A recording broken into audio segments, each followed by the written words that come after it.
Nilinaw ng Davao City Council na hindi nila idineklarang persona non grata si Vice Ganda.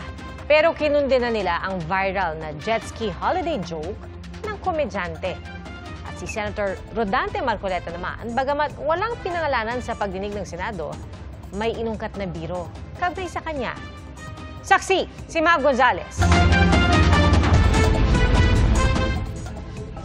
Sa pagdinig ng Senado ukol sa online gambling kanina, may ibang isyong inungkat si Senador Rodante Marcoleta. Po yata yung nag-sponsor nung isang concert. Ngayon lang, pati po ako ay kanyang idinawit.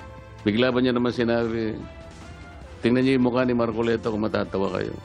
Napakawalang hiya nung tao na yun, Mr. Chair.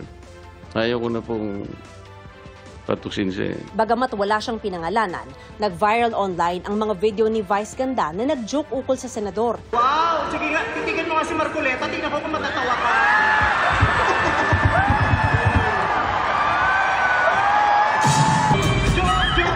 Joke lang. Ayun pa lang, nagsisorry na ako. Meron ding joke si Vice Ganda, tila tungkol kay dating Pangulong Rodrigo Duterte. Doon, tinukoy niya ang jet ski holiday sa West Philippine Sea na may kasamang libreng trip sa The Hague ng ICC para sa mga DDS. Sa pamamagitan ng isang resolusyon, kinundina ng Davao City Council ang biro ni Vice Ganda. Ayon kay Councilor Danilo Dayang Hirang, hindi nararapat na gawing biro ang kalagayan ni Duterte, ang nahalal na mayor ng Davao City, lalo na't dati siyang presidente ng bansa. Iginiit ni Dayang Hirang na bilang isang sikat na celebrity, may malaking papel ang komedyante na pagbuklurin ang mga mamamayan. Pero salungat daw ang nangyari matapos ang nasabing biro. Sabi naman ng Davao City Council, wala itong panahong ideklara pang persona non grata si Vice Ganda. Masyado raw itong mababaw at hindi karapat-dapat pagtuunan ng atensyon.